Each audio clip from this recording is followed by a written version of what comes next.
So this is one of my mum's inventions. I asked my mum to give me a recipe every time I write a cookbook, and she gave me this one for my last book.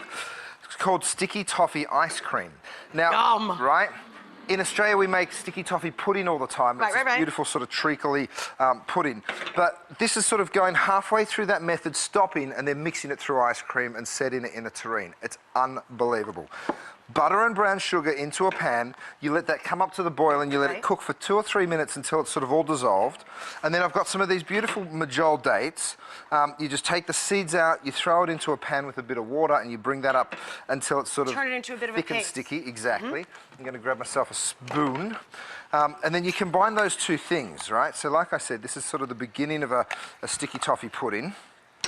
But that's where the pudding starts and ends. So yes, you could just spoon that over ice cream and it'd be pretty fantastic. But what we're going to do, add just a little pinch of salt as well, which is really important. Yeah, I love a little balance of salt with sweet. Right. You get some vanilla ice cream. I just use the store-bought ice cream, just pull it out. It should be still sort of semi-hard, and then you combine... Add all this? Add all of that.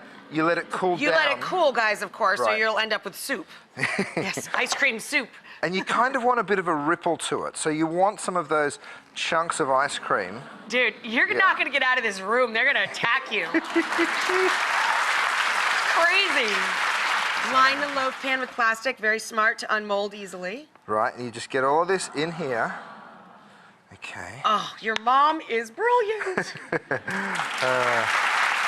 Mom, he's doing you good. He's making you proud.